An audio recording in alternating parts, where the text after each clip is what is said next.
Ready? Ready. Hope it still fits. I hope so. Oh, our kitchen is coming together.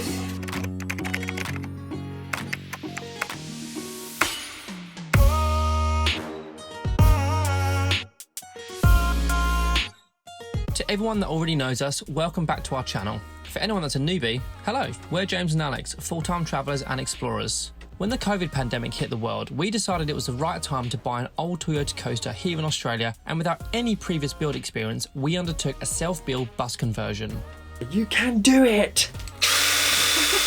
Unlike other van or bus conversions on YouTube, each of our videos in this bus build series follows a part of the build from literally start to what it looks like finished. For example, our previous vlogs covered the insulation, ceiling, floor and even the overhead cupboards. In this video, we'll be moving on to the kitchen, telling you where we sourced it from, modifications we had to make and everything else from our choice of taps, sink and even cooktop. As always, we'll link as much information in the description below as possible. Enjoy! So the weather is atrocious outside. It is wet, rainy.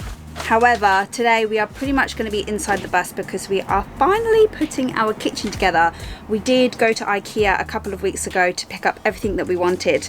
We know that we need to modify part of it to fit around the wheel arch, and we're going to need to drill holes in some parts so that we can fit things like the water tubes and the gas connector as well. Water tubes. What are they called? Pipes. Oh, pipes. You see what I'm having to deal with? Water tubes? For a second I was like, water tubes. Pipes, yeah, pipes. What we've done is we've gone for the Knoxhult, which is probably your more cost-effective side of the range from IKEA. It's a flat pack furniture, and there is a piece that sits about 1.8 in length, and then we've decided to add another 400mm on the end, which is a set of drawers.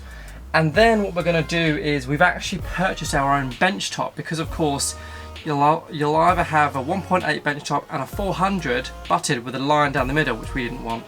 So instead we decided to pay another $130 for a bench top, which was 2.2, which will sit across the whole thing and look absolutely seamless. So if anyone's out there that needs two bench tops, which is 1.8 and 0.4 meters, and you want to buy it off us, or take it off our hands, you let us know in the comments. So we've decided to tackle the 400 by 600 by 800 set of drawers first. This is going to sit over the wheel arch, which is going to be a bit of a pain in the arse because of the wheel arch. So, let's do this!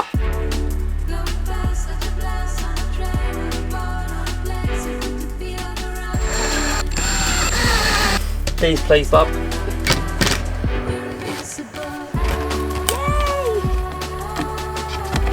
perfect. Thing of beauty. How to modify an IKEA kitchen. So basically what we've just done is instead of it going in here, where it would have sat, we've moved it up so that basically it'll fit, hopefully. Above the wheel arch. Hopefully it'll fit Hopefully. above the wheel arch. Here we go. Disclaimer, no lines were hurt during the making of this cabinet. Oh. Just James's finger.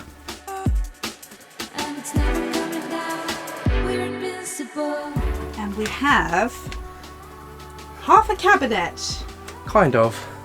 Half a cabinet, which ultimately takes up about 10% of what our eventual kitchen is going to look like. So this section is actually going to go way over there, and our 1.8 section is going to come here. So shall we make a start on the 1.8 section?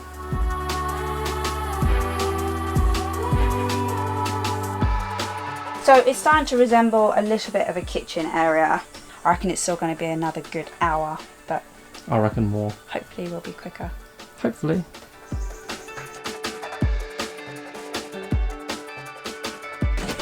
Now we've got to try and move the kitchen so that it's round the right way. I don't think we're going to be able to do it. What? I don't think we're going to be able to do this.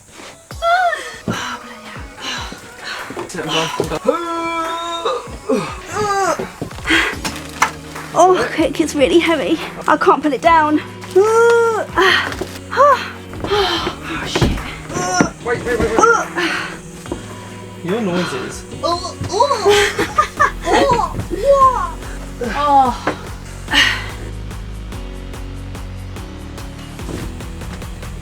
I can't believe we did that.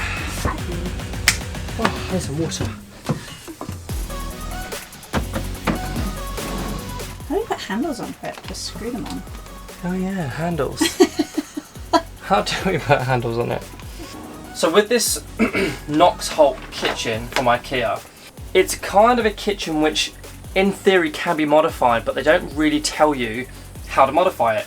Now the reason why I say modification is because the door is going to be here, which we're actually keeping that as it is. Then they've got a standard drawer at the top with a cupboard. Now we can't put our drawer here, we want to put our drawer at the bottom. So we need to flip that around, and then they've got a drawer at the bottom, but we want to put it at the top.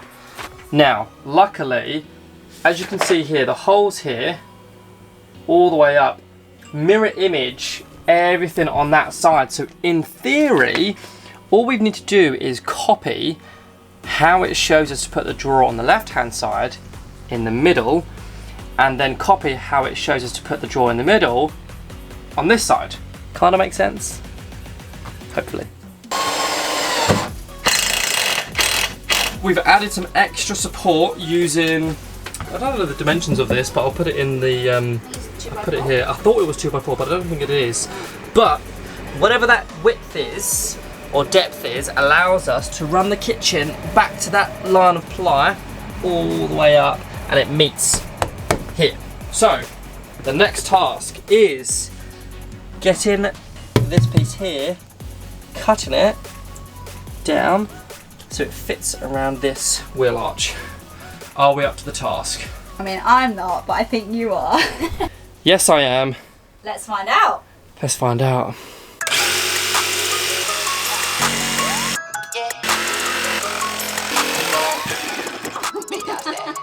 Look at that! Did it? Well done! I think it might fit! Ready? Woohoo! High five me. That was a crap one. We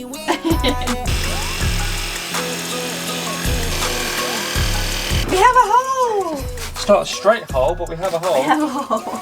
Now we can get access to our batteries from the kitchen. Yay! So, we just got a delivery. I just have no idea what it is. But, let's open it and find out. We've had so much delivered these past few months that whenever something else gets delivered, we honestly have no idea what it is. Oh! This is exciting. This is our tap. Oh, look at that. Oh. Look how nice that is. Let's go show Alex.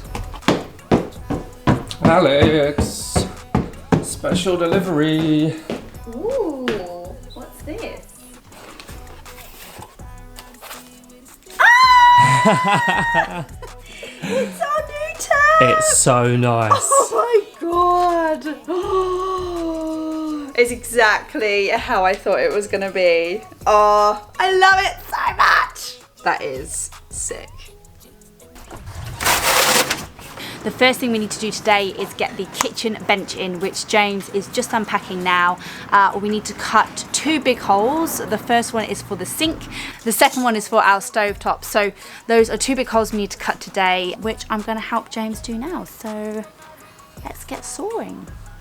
So this is the bench top that we've gone for our kitchen bench top. We went for a laminate finish and we picked this one up from IKEA. So this is the biggest one they do. It's 2.4 meters long. It is a bit long for the kitchen that we do have, so we're going to have to cut it down a bit, make some holes in it too. Next is our sink. So, okay, we've switched roles because the sink is actually really heavy, so James is going to pick it up. There she is. She's a big girl. Now I'm going to masking tape the outside edge, because what we don't want to happen is have the same amount on this side and the same amount on the back when our tap's going to go there and the tap will look too squidged. So this is the method we're going to undertake. So all the markings are done. We've got our pencil lines ready to cut. We've double checked both. Triple checked, quadruple checked.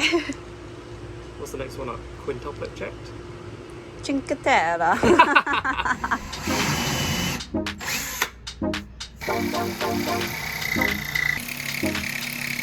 And we have a hole.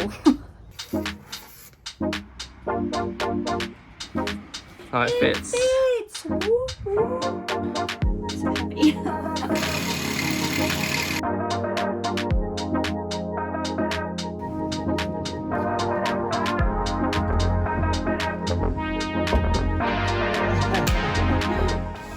How sexy does that look? Oh, first cut as well. Happy, happy, happy locks. And now we can finally open and install our brass tap. You!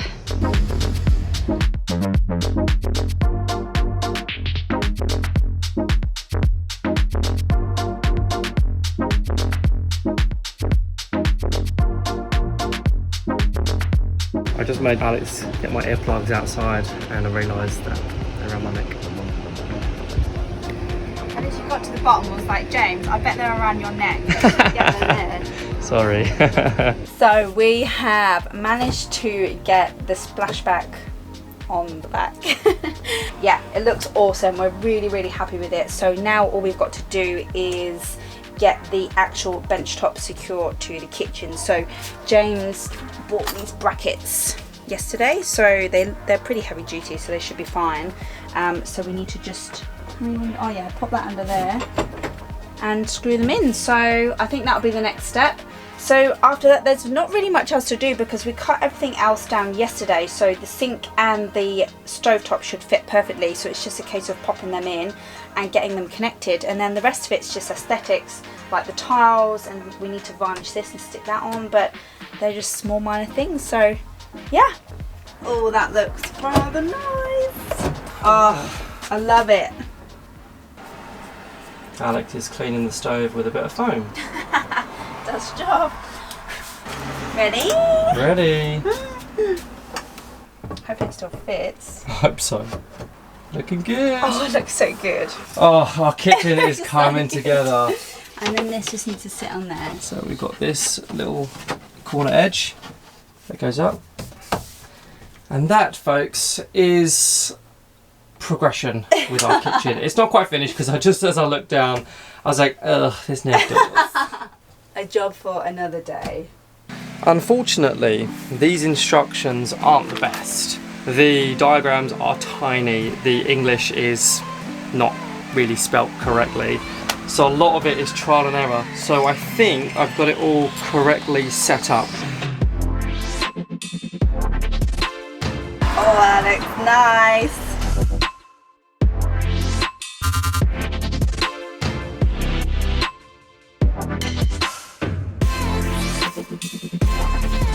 Now you can see here it's pretty much 90% complete, and we are waiting for the final 10% to really add the icing on the cake.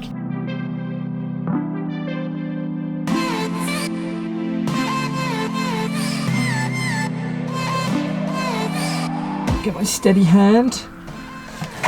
Oh, that looks so good. So good.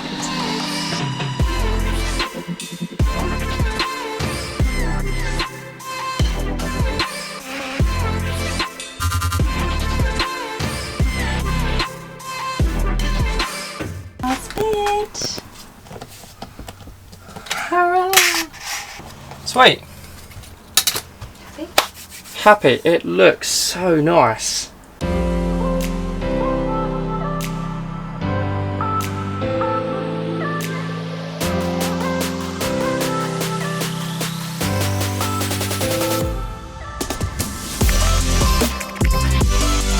I think it might fit.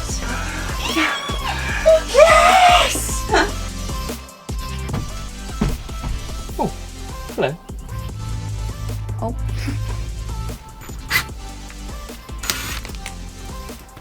Oh, sheet. This is what happens with trial and error. We've reached out to a couple of people who we know have put the Knoxhult in their van slash bush, in their van slash bush. Although IKEA is meant to be a super easy, flat pack, instructionable, put togetherer, it's not.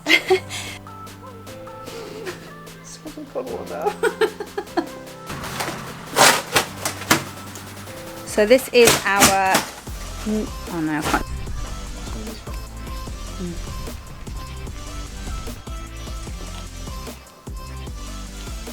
So for the past 10 days we have had, we need to work out exactly how and where to cut those because they need to sit in, how do I say that? Hang on, before you do that, I'm just going to talk about the splashback, aren't I? You're still filming me, aren't you? No. Might be a bit tight. Oh no. Oh no. So yeah, follow along the journey. It's like you've never vlogged. Follow along the journey. Follow along the journey. And end of bloopers.